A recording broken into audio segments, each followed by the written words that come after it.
So, Tinseltown is ablaze.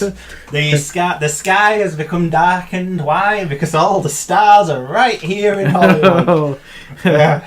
Well, get our latest reactions to the red carpet as the stars come out for the biggest film event of the year. Yeah. What am I talking about? I'm not talking about a celebrity sex scandal. Whoa, what? What? I'm talking about the Oscars, and we're here today to make them laugh, make them cry. Make them laugh. But yeah, so every February there's the Oscars, the Academy Awards, as the in people like to call them.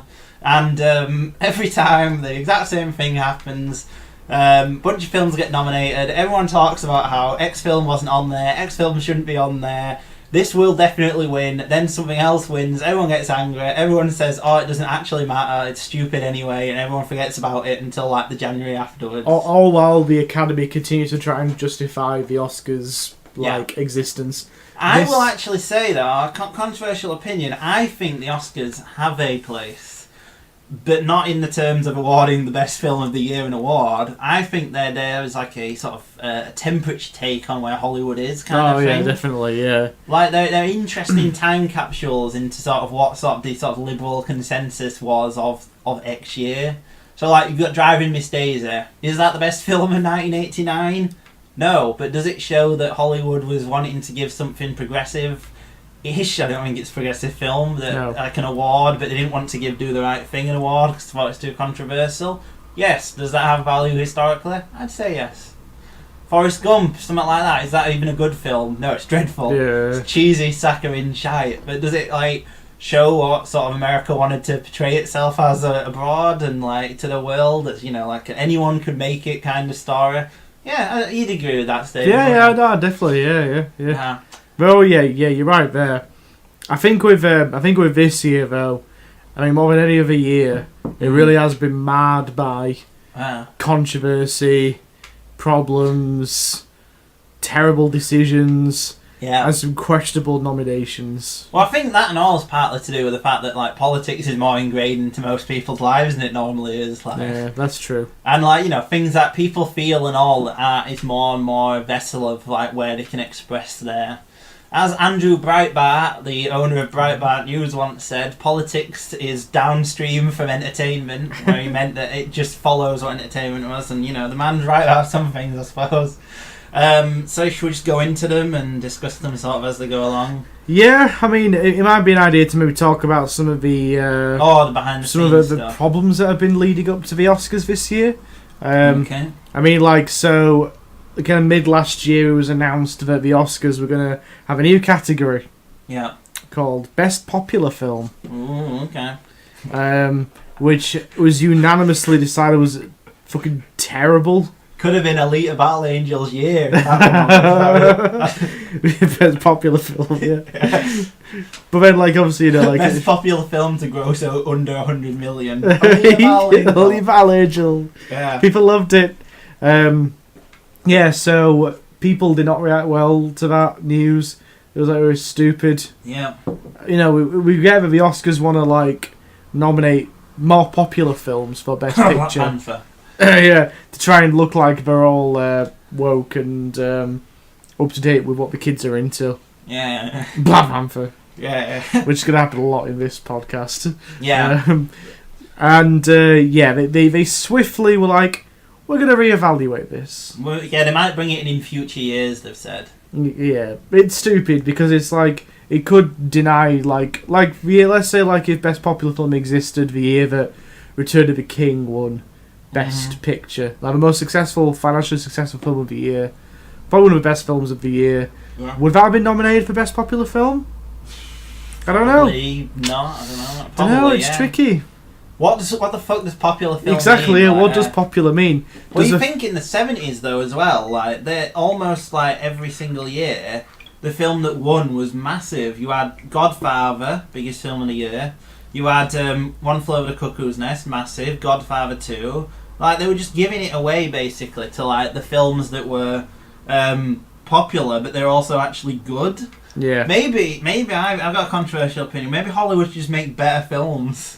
Rather than having to like give popular film to like give a separate award for films that people actually see. Yeah, exactly. Yeah. Yeah. Uh, And I think there are films that would be broadly categorised in that you know, maybe they should have been nominated for best film. Like, what about Terminator 2? yeah, exactly. I think that's good enough to be nominated, depending on the year. I don't know if it was. I don't know every film released in 1992, but I'm assuming that was probably in the top 5. Yeah, but yeah, definitely. Yeah. So I've gone on to. Oh shit! I've gone on to 2003. I went on to for the Oscars, but I remembered that it does the year after, doesn't it? Oh, yeah. So I'll get on to 2004 just so you can see what Return the King was up against. Yeah.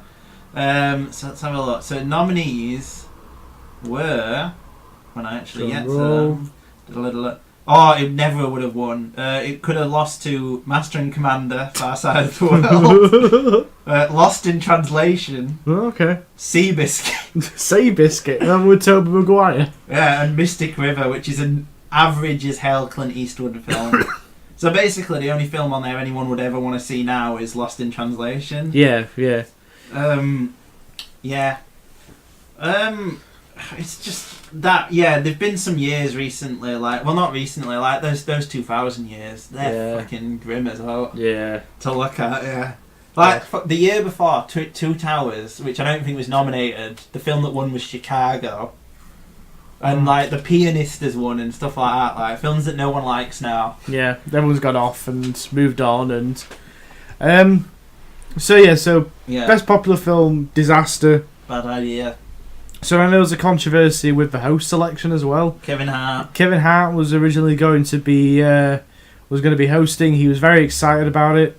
But then it turned out that past jokes and comments came back to hurt Kevin Hart, including anti-gay slurs and language. And no one else has been interested in basically filling the vacant hole. So even Seth MacFarlane, Ellen DeGeneres, Neil Patrick Harris, Chris Rock, Jimmy Kimmel, we've all been approached and we're not interested. Basically, they don't want to be part of it. So instead, the Academy's announced we're going to have the ceremony without a host. Okay. Including selected presenters introducing segments and awards. It's the first one to be the first one not to have a host since 1989. So very long time ago. Since my beloved Driving Miss Daisy won. Since since Driving Miss Daisy won. There's also been a bit of controversy about the best original song exclusions. Traditionally, I didn't know about that. Yeah. So traditionally, all the songs are sung. Okay, yeah. At the Oscars, but this year to shorten the broadcast time, they've basically only have it where only 2 of the songs are going to be performed. Alright. Well, people are like, well, that's shit and bad for the musicians. Very bad, yeah. Like, that's naff. Yeah. So then the Academy reversed the decision and they announced that all 5 songs will be performed. And then probably in my opinion the most maddening of them all was the announcement that the Academy was going to, for 4 categories, present the awards during the commercial breaks. And I hope you sat down for this because they are... Is it editing one? Yeah, best makeup and hairstyling, best live action short film, best film editing, and in my opinion, they're all just as equally bad, but this is the one where it hurts. Best cinematography. Oh, well, do films even need to be lit? Do you even need to take the... I don't even think you need to take the lens cap off, to be honest. No, leave it on. just film the scene as is. Yeah. Don't worry about... lighting and... Don't worry about lighting or anything like that. So, one great example is, I'm reading the BBC article about it, Roger Deakins, one of the greatest cinematographers of all time, got his first Oscar for cinematography last year after being nominated 14 times. Yeah. So under that ruling, this historical moment, wouldn't have happened if it happened during a commercial break. Yeah. This guy has been fucking working in the industry for, fucking decades. Yeah. And he wouldn't have got his due. Let the man have his televised appearance. Now, obviously he did, but under this new regulation, he wouldn't. Done, But what did he win for last year? Does it say? Let's have a look. Because I know he's been nominated 14 times for every Coen Brothers film, and I know he's one of the greatest cinematographers ever. He is brilliant. What did he win it for? Academy Awards. So like, Oh god, I'm trying to think what it even could be. Like, I know he's just Blade Runner 2049, you know, which is fair enough. That's an amazing looking film. Yeah. Yeah. So like, you know, he wouldn't have always do. I mean, all the others, like all the amazing like makeup and hair work on stuff like The Lord of the Rings, for example. Yeah. A film doesn't need to be edited. You could just play the rushes. I mean, that's fine. You know, you don't need to edit a style of film. Like Star Wars, for example. Like, that's a film which is entirely built around its editing. Yeah. It wouldn't stand on its own 2 feet without the editing. Yeah. Yeah. But anyway, they've reversed the decision. Good. They're gonna televise it, but pretty much everyone in the industry said it's stupid. Alphonse Cuarón said it best, where it was like, in the history of cinema, in capital letters, masterpieces have existed without sound, without colour, without story, without actors, and without music. No single film has ever existed without cinematography and without editing. Yeah. That is Blue too, right?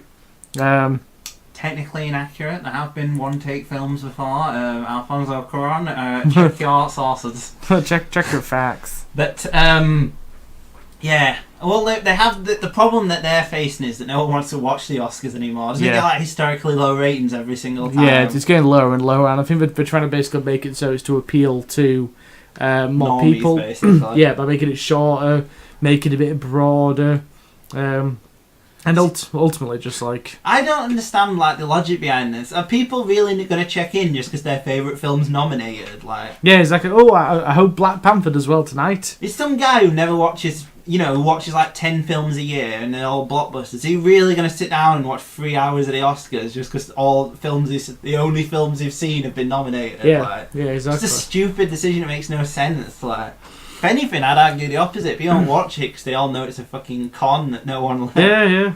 Well, I don't watch it. Well, I'm assuming I don't watch it. No, I've never watched it being broadcast. I've never even cared about who's won. I think I used to watch like whoever would win Best Picture or something like that.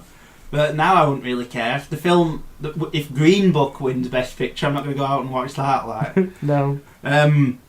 Yeah, I also think decidedly, we'll go through each category, I guess, and talk about the films that we have seen. But I do think this year's lineup is decidedly less interesting than last year. I think there's some good films nominated. There's some great films in there, but I think last year was hard to call. Yeah, what were it between? I think there was... The one that I found really hard to call was 2017 when it was Manchester by the Sea. Still not seen that. Amazing, classic film. Moonlight, which is amazing. Moonlight's great, and also La La Land, which I'm glad didn't win. Yeah, so last year you had great films. You had The Shape of Water, which is great. Good film, yeah. Call Me By Your Name. Loved it, great, yeah. There's, let's see, there's Darkest Hour... Yeah, well, they have to nominate something like that. Yeah. Dunkirk. Okay, good cinema experience. Get Out, great. Lady Bird, great. Phantom Thread, great. Yeah. The Post, good. Yeah, it's a big shrug of a film. Really. And Three Billboards, which is good, I think. Yeah, Three Billboards is got good moments in and stuff. But like, about half of those, I think, are great films. Yeah, and I was like, ooh, well... I really hope Guillermo gets his Best Picture Oscar, but then, oh no, Lady Bird was really great, and Phantom Thread was the best. Phantom Thread was great, yeah. You have to be sort of realistic and think about what can ever win these, because Lady Bird and Phantom Thread. He was never gonna win, yeah. Phantom Thread's too weird, and Lady Bird's too small scale. Yeah. And it didn't like take the temperature of America. You have to like think what's the thing that can like represent what they want it to seem like best. I think. And Shape of Water is kind of like, you know, like it's relatively progressive. I know obviously it's ridiculous about a woman who like falls in love with a fish man, but like at least it's kind of tolerant. It's a message of like inclusivity and that kind of stuff. Yeah. Yeah. So this year then, Best Pictures are as follows: Black Panther, Black Klansman, Bohemian Rhapsody. Yeah, that's the right reaction. The Favourite, Green Book, Roma, A Star Is Born, and Vice. 3 of those are like weird choices, like Vice, A Star Is Born, and Bohemian Rhapsody. They're like the bottom tier that aren't going to win. Bohemian Rhapsody is just not even very good. Yeah, exactly. It's rubbish. Isn't it? I've heard that it's not even competently edited. No, isn't it like all over the shop? Yeah, I can't. I honestly shot that film. It's only because it's been popular. Didn't it win the BAFTA for best comedy or musical? Which is unbelievable. I've got no doubt, but if best popular film was on there, that was going to be it.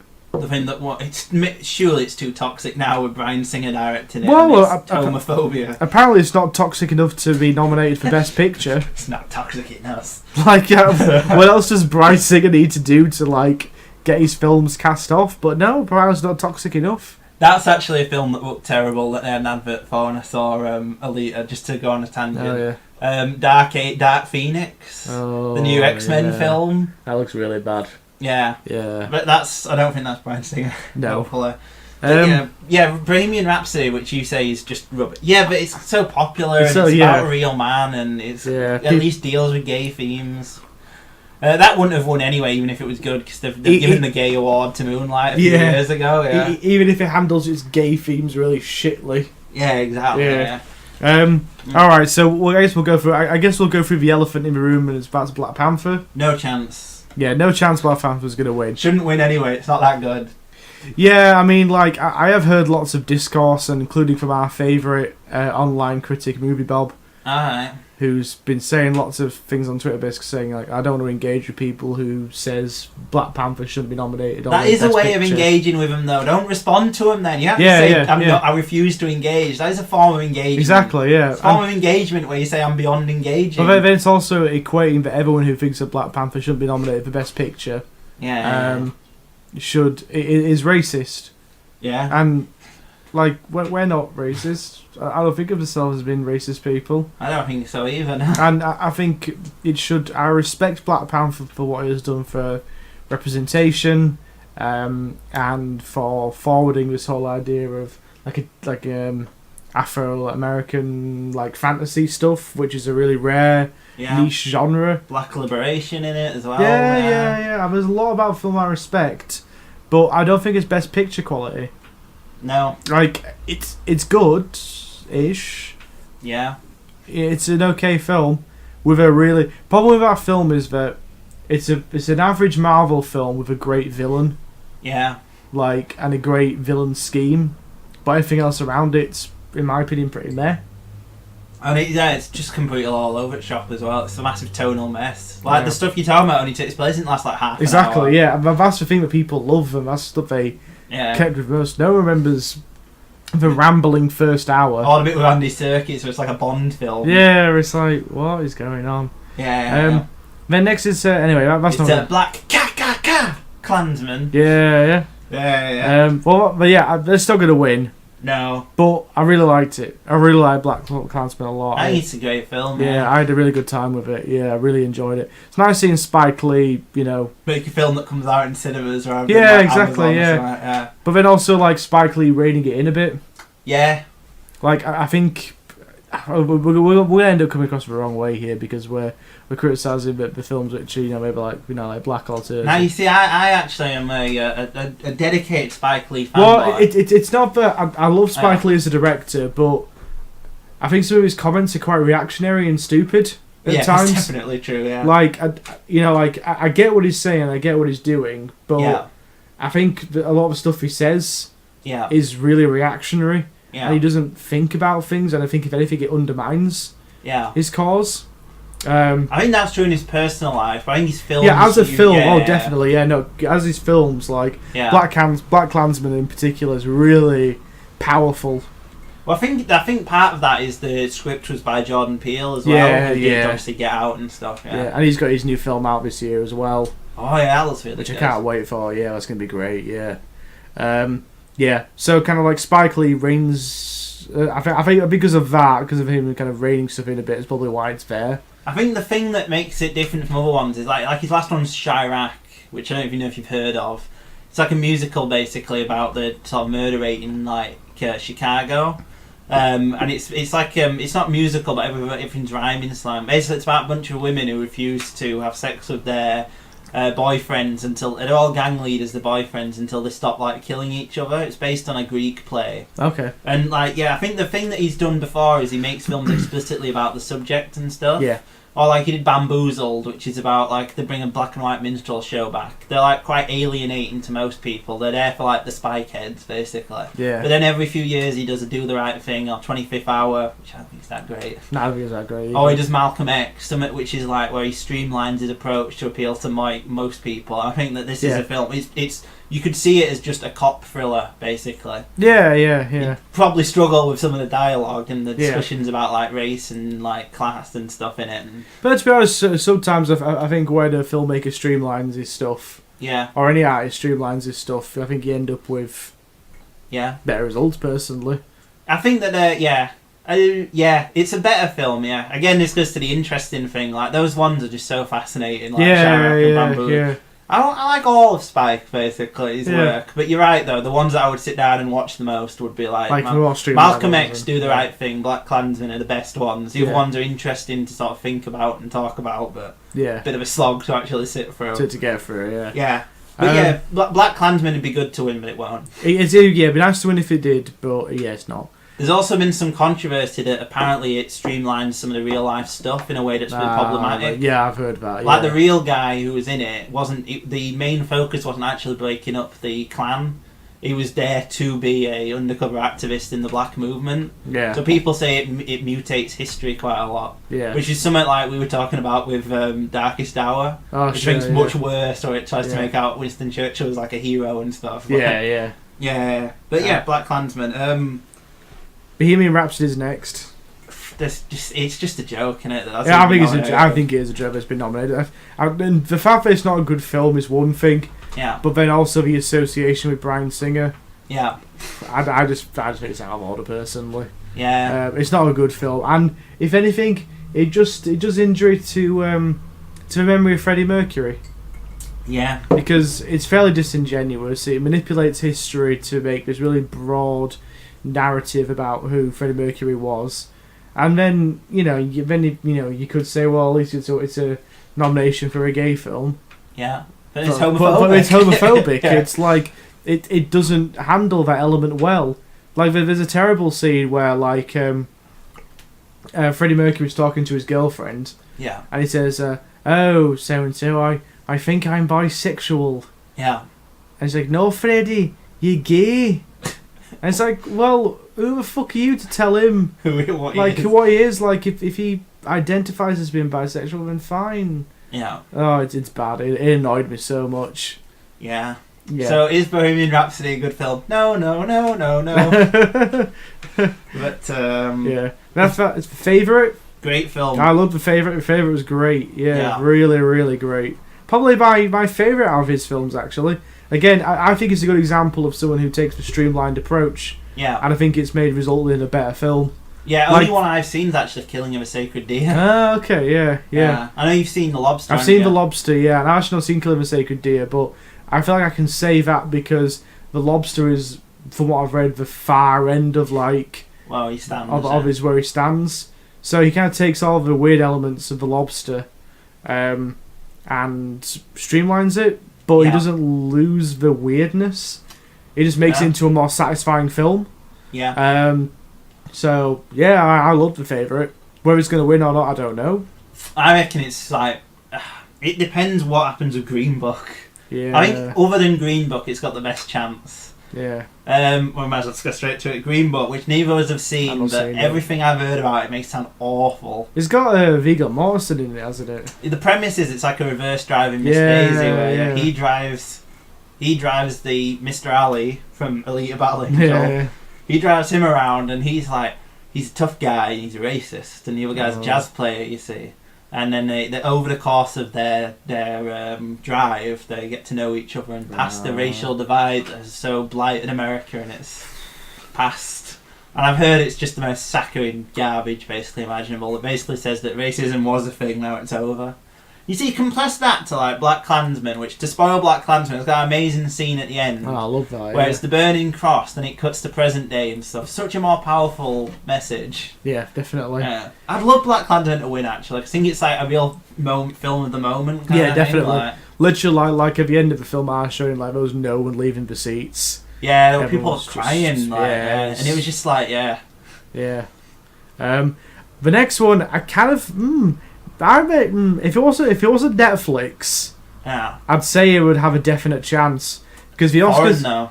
I see the Oscars like to be inclusive these days. That's what they're yeah. all about, and obviously we live in an age now where because the president hasn't got his way, he's thrown his toys out of the pram, called a national emergency to try and build his wall. So, have you seen that they've started a Kickstarter to build the wall? And the real like idiots who the guy on the thing's like, if everyone who voted for him only donated $80, we'd be dead. But aside from these people who are donating for this wall with Roma, I think that because it is foreign and it's been nominated for foreign picture as well, I think that if you were voting for this, I would fear that Netflix. And it's Netflix. I fear it would cancel out the foreign nomination because they're not going to want to give foreign film and I think they should have done a thing where it could only be nominated for one. Yeah, one or the other. Just think about it. Why would you vote for both? If you vote for both, you've got the chance it'll win both, and it'll be embarrassing for the Academy. All the things that I've seen, I actually do think Roma is pretty worthy of it. From everything I've heard, it sounds amazing. Have you not seen it? Yet. Oh, Roma's great. Yeah. As you would say, it's a classic. Yeah. All right. Yeah. Yeah. No. Roma's good. I loved Roma. You're at 2 thumbs up. 2 thumbs up. That's 2 thumbs up from us. Yeah. Yeah. No, because the Oscars want to prove that they're inclusive these days. Yeah. They're not just old white men in ivory towers. Even though they are. They've got everything. They're just palatial mansions rather than towers. Yeah. Exactly. Yeah. So they want to say we live in a time of standing against, and it's Mexican, isn't it? Exactly that's what I'm saying. Yeah, it's Mexican. So we're standing against the Mr. Trump, tear down this wall. Yes, the wall you've made. Yeah. Do you belong in our house or the White House? So I reckon maybe for that he could have a chance, but unfortunately it's Netflix. Yeah. And the fact that it's even been nominated for Best Picture is, in my opinion, a bit of a miracle because the industry hates Netflix for some reason. Yeah. I'm just saying it because they want to protect the precious idea of the cinema. Yeah, this horrendous place where you pay £17.50. Well, I pay £17.50 to go watch Alita Battle Angel. Yeah, exactly. But yeah, I personally don't think it'll win just because it'll. No, I don't think it will. Yeah. Star is Born, no chance. No chance. I'm not seeing it even. I've got no interest in seeing it. It's like, who wants a 4th remake of A Star is Born starring fucking Bradley Cooper? Yeah. And Lady Gaga, who I've heard is very good in the film. I don't care. She's great in the film. It's fucking Star is Born. Okay. Yeah, it's not like she's like great in something that would actually be worth watching, is it? Anyway, this film, Vice. The film about fucking Dick Cheney. Oh, Dick Cheney, yeah. Oh, with Christian Bale, yeah. That's not going to win. Who made this film? In fact, is this one of those I'm sure if Beale Street Could Talk, I'm surprised it didn't get nominated. I'm surprised it didn't get nominated, yeah. This film is part of that Annapurna Studios. Have you heard of that? Oh, yeah. I know, I've seen them. They made Phantom Thread and stuff. But, they're in a real bad shape, apparently, now. Oh, yeah. Because all they've done is made all these like difficult films, and no one's watching them. Oh, they did the Ballad of Buster Scruggs, room credited, but it was a co-production with Netflix. Ah, okay. I thought it was just Netflix. They're doing the new Richard Linklater film. Oh, what's that called? A slog. It's called the Untitled John Brinkley Biopic. I've actually really been getting into Richard Linklater because I watched Before Sunrise at the film festival, the Leeds Film Fest, and it was amazing. But yeah, I can't bring myself to ever watch Boyhood again. No. I watched Dazed and Confused, actually. I love that. Oh, I've seen that. That's good. Yeah. I reckon Boyhood is probably better divorced from the hype around it. It took 12 years to make. Yeah, and like the fact that everyone fucking just went insane over it and stuff. It's probably a solid 4 out of 5. Yeah. But yeah, it's just never able to be dissociated from that. But Vice, it's like no one cares about this film. It'll be forgotten about as soon as after the nominations. Yeah. When the Oscars are done, there'll be no reason to ever watch Vice. So, and it's directed by the guy who did Step Brothers, Talladega Nights, Anchorman. Yeah, it's not gonna win. Yeah. So best director, Alright, so we've got Alphonse Cuarón for Roma. Doubt he'll win because he won 2 already for Gravity and... Oh, maybe just Gravity, actually. I think just Gravity, yeah. But he won't win because he's already won. Spike Lee with Black Klansman. I think it's Spike's year. I think he's got a chance. Yeah, I agree, yeah. He's a old veteran who's been nominated before for more difficult films that haven't won. I reckon he's got a real chance and he's toned down some of his more stupid comments. Yeah, exactly. So, yeah, he's got a chance here. Then we got who got here? Paul Pawlitzki. Nope, no chance. Yorgos Lanthimos. No, he won't win because he's too young, basically. He's too, maybe in a few years' time. When he makes something even more less like his own film, then I'll give it him that, yeah. Then Adam McKay for Vice, no. Alright. He's got more chance of winning for Talladega Nights too. So we got Best Actor. Christian Bale as Dick Cheney in Vice. No. Bradley Cooper as Jack Maine in A Star Is Born. Maybe, actually, considering the alternatives. Yeah. William Dafoe as Vincent Van Gogh in Eternity's Gate. No. No one's seen that film. Rami Malek as Freddie Mercury in Bohemian Rhapsody has a chance, I think. That would be hilarious if he won. Because can you imagine him having to give the acceptance speech? Yeah. Because didn't he? I think he won Best Actor, didn't he, at the BAFTAs? Yeah, he did, yeah. And he was just like, thanks, basically, and walked off. Yeah, he He was walked just off. ashamed of himself. Like that. Yeah. I mean, to be fair, it's a good performance. Alright, yeah. It's a really good performance. It doesn't get to the point of being, like, caricature. You do kind of feel like... He is... I wish that with that film, I wish it could have been Rami Malek as Freddie Mercury, but with the vision of the Sacha Baron Cohen. Oh, right, like more satirical or something. Or more satirical. Like actually doing the wild satirical side of and his darker. life or Yeah. Where I think Sacha Baron Cohen is too much of a big personality to play Freddie Mercury. Yeah. You kind of... My wife! Yeah, exactly. Yeah. The two would cancel each other out because Freddie Mercury was a big personality. Yeah. And so Sacha Baron Cohen, and I think would just cancel each other out. So I think Rami Malek was a perfect choice in that regard. Possibly. Viggo Mortensen, I think, actually might have the best chance, to be honest. Really? He's like... They'll want to give Summit to Green Book because it's, so safe a film. Best Picture is probably a little bit too controversial because how much hate people BAFTA. Yeah. People like Viggo Mortensen. He did say the N-word, actually, so maybe people like him a little less now. When touring it, he said the N-word, and So maybe, I reckon it's his year. Old guy who's been in loads of films and people know who he is and stuff. It's similar rationale to Spike Lee, but a bit more disgraceful if he actually does.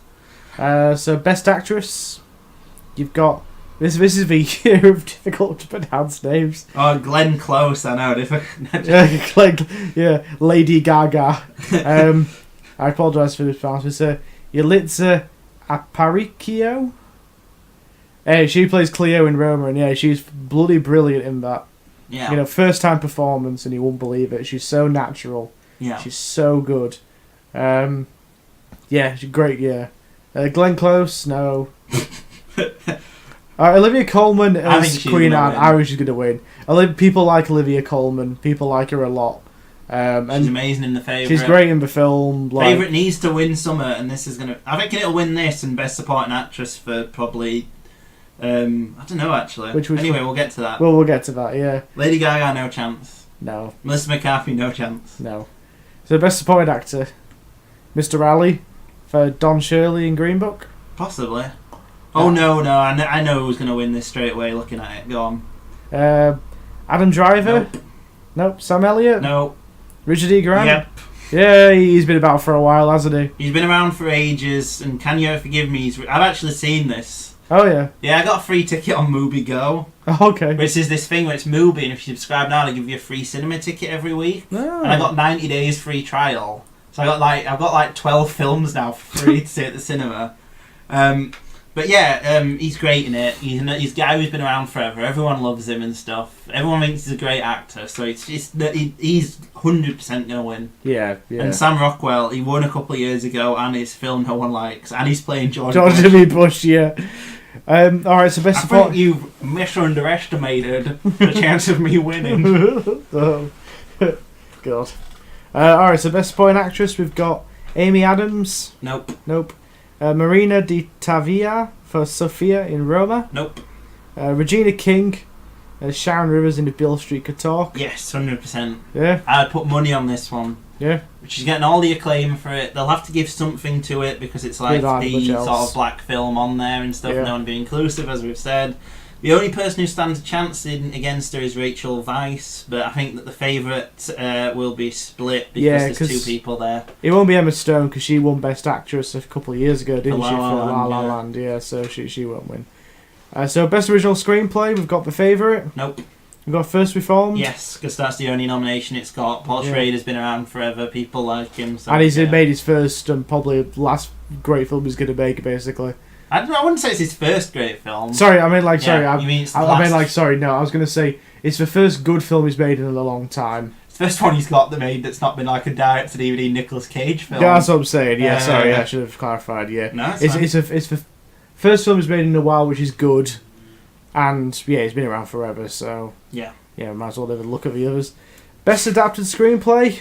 We've got The Ballad of Buster Scruggs. Nope, Cohen's got too many already, and it's minor, so they won't win. Black Klansman. Probably. Can You Ever Forgive Me? No. If Beale Street Could Talk. It's between those two, I think. Yeah. Star is Born's not got a chance. No. Alright, so then we've got... This is quite a tough one, actually. Best Animated. There's only one standout there for me. I know, but I mean, like, what... I would give it to Spider-Man. I give it to Spider-Man. I think he's got a good chance. I think it could be Incredibles 2. It's such a dull choice. It is a dull... and it's How funny would it be if it's Isle of Dogs? Oh, well, I don't know. So Incredibles 2, I hope not.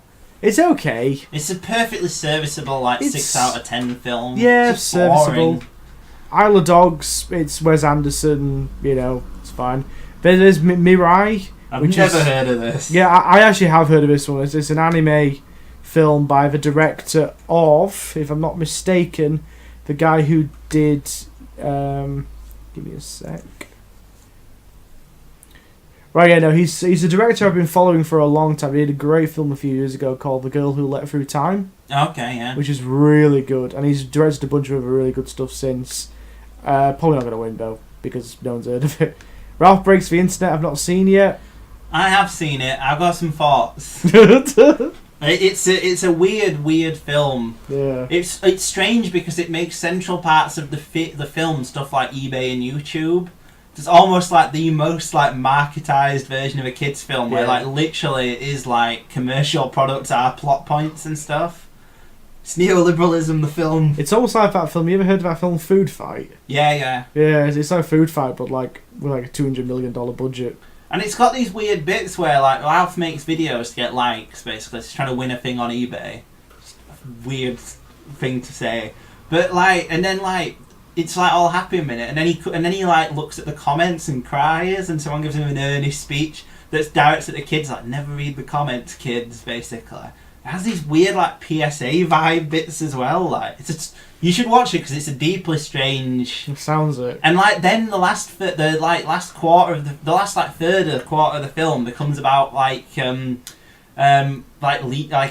call it. It's about broken relationships, and Ralph starts becoming obsessed with that Penelope from the thing, and it's he's like a toxic relationship with her, and the whole film becomes about you've got to let me go and all that. It's just creepy and weird. You should watch it. And then the best film is next. Yeah, so Spider-Man for Spider-Verse, one of my personal favourite films from last year. Another film with Mr. Ali in as well. He plays the uncle, I think. Yeah, he's doing quite well, Mr. Ali. Ever since he won the Oscar for Moonlight, he's he's probably had to turn stuff away. Into the Spider-Verse should win. I hope it does win. I think it'll be Incredibles 2. I think Incredibles 2 is the dull choice. Yeah. It's probably going to because it's Pixar. People like Pixar.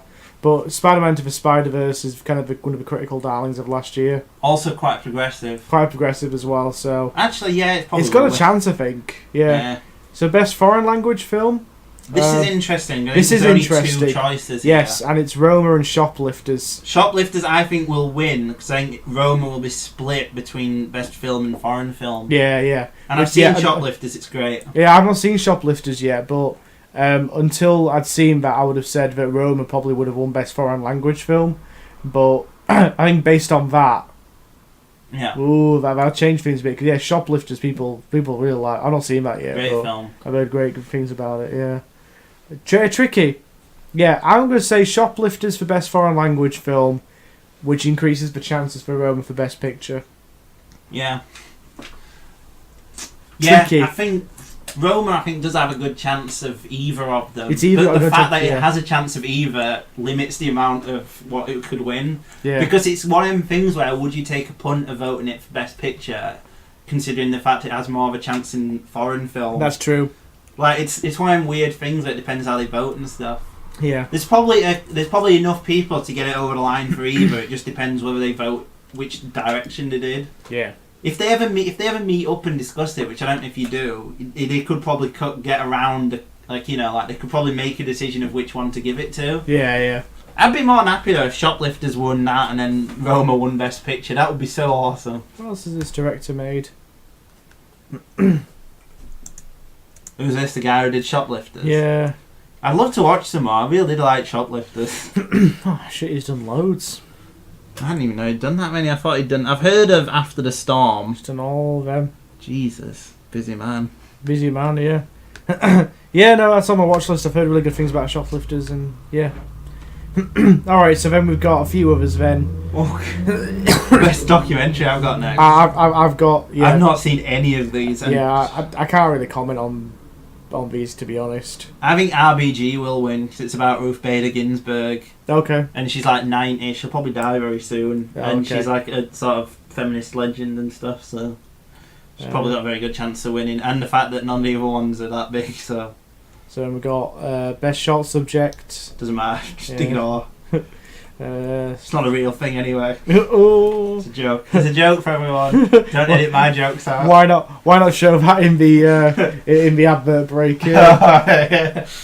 Yeah, then Best Live Action Short Film. Dunno, not seen any. Best Animated Short. Whatever the fuck was the one before Incredibles 2? Bow, was it? You remember the one where it's like the Oh, yeah, that weird thing, yeah. That'll probably win though, because people will be Yeah. like, oh, I've seen that. Yeah. Alright, so Best Original Score? I don't know, probably Mary Oh, no, it bloody better not, because the music wasn't very good in that.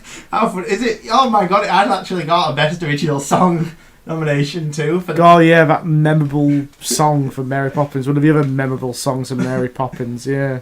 Oh, I hope Best Song is All the Stars, because bloody Kendrick Lamar's there. Oh, yeah, that'd be cool. That would be amazing if he won a... I don't know enough about these, to be honest, to do it. No. Sound editing. Bohemian Rhapsody. Bohemian Rhapsody, yeah. and yeah. same for sound Mixing, yeah, definitely. Production design. Favourite, Yeah, they look but amazing. yeah, Cinematography. Roma. Yeah. Then they can give Alfonso Cuarón an award. That's not director yeah, as sure, well. yeah. Makeup and hairstyling. Favourite? Not nominated. No, not nominated. Oh, Mary Queen of Scots then. Yeah. Best costume design. Favourite. Mary Poppins. No, yeah, favourite's gonna win that. Yeah. Best film editing. Green Book, just because they'll want to give someone else that. Best visual effects. First Man, that joke. Solo a Star Wars story, so now we can call Solo a Star Wars story an Oscar-winning No, film. it'd be Avengers. You can be Infinity Avengers, War. yeah. That Yeah. would be funny though. Solo one. Solo. It's like how when Suicide Squad became an Oscar-nominated film. Like, There's so many lists on Letterboxd that are like films with less Oscars than Suicide Squad. I think it won about 4, didn't it? It won loads. it's swept up. All right. Well, that was an interesting thought experiment, which has produced a very long one. This is nearly 44 minutes. But basically, the Oscars don't matter. And, That's yeah. This is no, like, they do matter to sort of take the temperature of, as I said, like mainstream liberal opinion on film. But yeah, other than that, though, if someone thinks that this is a genuine award for the best film of the year, they're kidding themselves. Ladies and gentlemen, you need to wake up. Exactly. Yeah.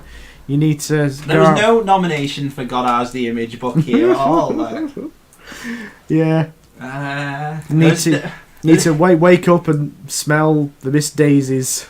Exactly. Yeah. There was no nomination for Death of an American Dream by who's that fucking conservative crank? I can't remember what it's called. He does like Hillary's America. And Oh, sure, yeah. I can't. Oh, it's on the tip of my tongue. I'll probably remember it straight away. No nominations in documentary for Michael Moore's new film. Well, that's because it was massive flop. Fahrenheit, was it like 11/9? Was it? Oh no, yeah. Fahrenheit 11/9. 11/9, 9/11 is the first one you did. Yeah, that's it. Yeah.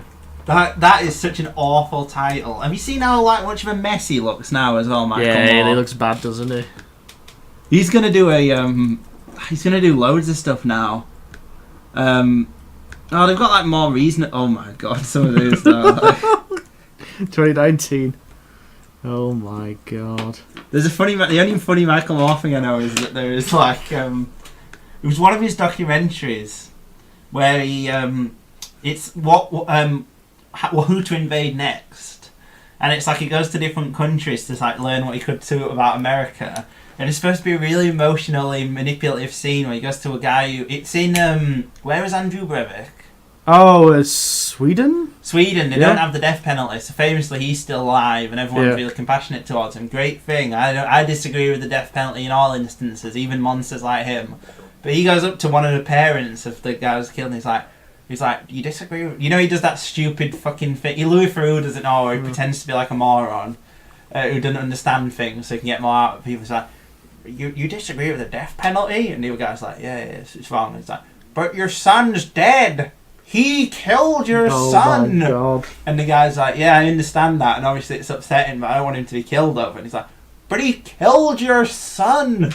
And like he does this like really emotional 2-minute bit where he essentially like tries to bully the guy into saying that. No. And then obviously the guy doesn't do it because he manages to keep relatively reasonable during it, and which I think it would be fair for that guy in that moment to go, yeah, he should be killed considering who he is in the circumstances. Sure, yeah. But yeah, like Michael Moore is bullying this man for fucking having his son killed. It's like, who the hell does he think he is? It's like in Bowling for Columbine, where he's like, where he takes a kid who's been shot, and he managed to trace the bullet back to like the store that it was sold in. Yeah. And he basically takes it to like the store manager, and he's like, a bullet sold into your store basically paralyzed this child. How do you feel? And it's like, well, I feel shitty, but like, it's not his fault. It's not his fault. Like, it's not, you know, Walmart probably dictates the stock that gets delivered in. It's not this guy's fault. If the guy refused to store bullets, just fire him. Exactly, You've got blood on your hand. Yeah, it's like, fuck off. Like, everything Michael Moore does is like that. Like, there's one where it's like he tries to meet the guy who runs a car company because the car company's like shutting down a thing, and he's like just like bullying these like security guards. Like, he can't go. And it's like, but why not? I want to see him. He shut down this plant. It's like the security guard's not going to be able to go. Like, just see my boss now. Just do it quickly. It's like I'm fired or something. Like, just harassing small people because you can't actually meet the person there. Michael Moore's pretty terrible, basically, yeah. That's the conclusion from this. He did one and all called Sicko, which is about the medical, like the healthcare problem in America and how disastrous it is and awful.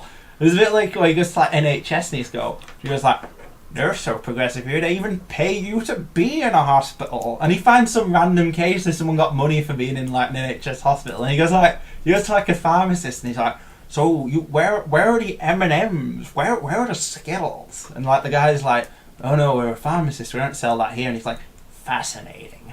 And then he's like, in America, we have to stock Skittles and M&Ms to make money. And he's like, oh no, we're a pharmacy, we don't do that. And he's like, it's amazing. And he basically says like the NHS, it's like, you know, none of the sort of structural problems that are weakening it around. Yeah. It's just a perfect utopia. It's like politically divorced from anything and things like that.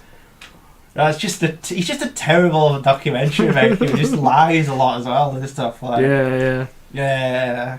God. But yeah, it's a good thing he's not. Has he ever won Best Director? Best Documentary Maker? Let's have a look. Can a director of a documentary win Best Director? Oh, it says Academy Award winning. Oh, it'll be for fucking Fahrenheit 9/11 probably. Or Bowling for Columbine or something. One of the terrible ones he's made. Oh, he won the Palme d'Or Jesus Christ. Yeah, he won the Academy Award for Best Documentary Film for Bowling for Columbine. I'm sure, go on the Palme d'Or thing, see if it gives you the year. I'm sure that'd be Sympathy for Lady... Go on the thing though, Sympathy for Lady Vengeance a nomination. Or a film that could have won. Oh my god, he went to 9... Yeah, that's what I mean. Yeah, like, and Quentin Tarantino was on the board for that, and he was one of the people who said it should go to. So 2046 by Wong Kar-wai, which classic is great. masterpiece. Yeah. Really, Ghost of a Shell 2. What the hell? The Lady Killers. Oh my god! Why didn't that win? Shrek 2. Oh, it was Old Boy. Oh, was it one? By Park Chan-wook. Yeah. So I was pretty close. Very though. close, yeah. Shrek 2. Because I'm an ogre. Who put Shrek 2 up for a palm door? Give me one of those palm doors, donkey. You've heard about Michael Myers like doing like his acceptance speech. Like, I'm really proud to be here. I'm a little bit far from my swamp, though. I'm now off to go make my new hit film called The Guru. The Love Guru. That's it, yeah, The Love Guru. I really want to do that on the Sunday Cinematic Service, right? Because I've heard that there's a bit in that where... so basically, his catchphrase is Mariska Hargitay. Do you get a reference? There's a woman called Mariska Hargitay. Oh, okay. But he says like 100 times, Mariska Hargitay.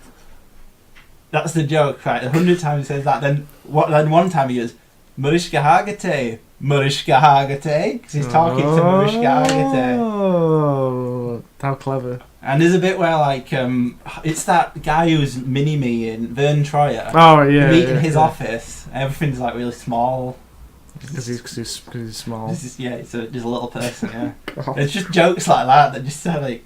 I bet, like, saying, oh, I'd love to do it for that, I bet it's tedious to actually say, how many Palm Doors was that nominated for?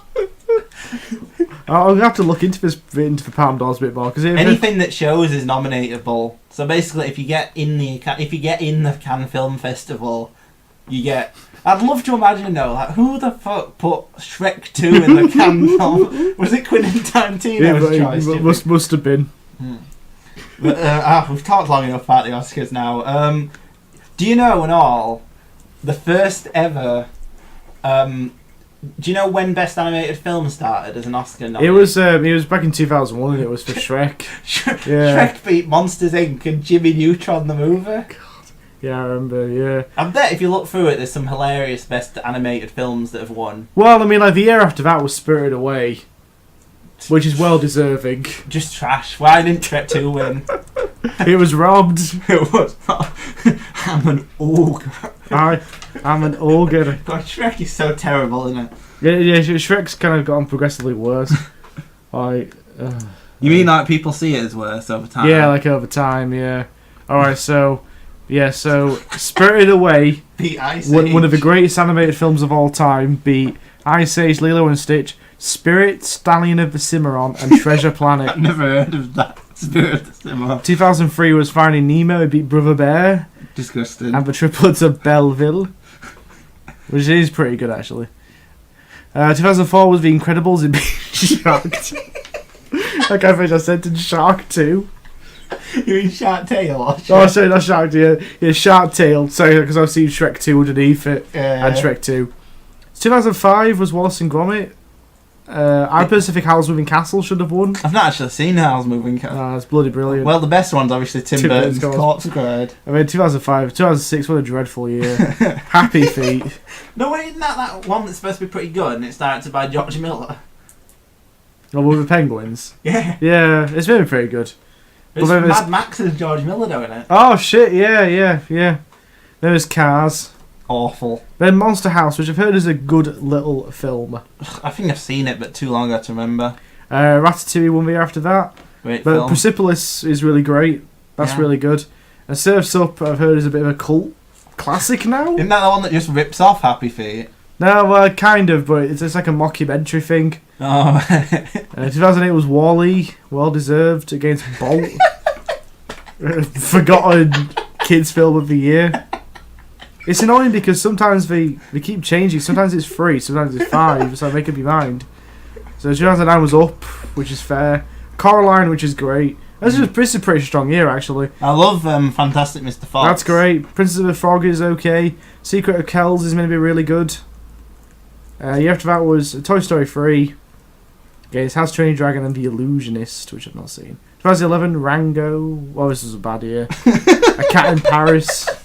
Chico and Rita. Just that title, A Cat in Paris. Kung Fu Panda 2. And Puss in Boots, which I've not seen. How did Puss in Boots get nominated? Brave won that year. Brave's bad. I don't like. No, it's not bad. It's horrible. It's very average. Brave.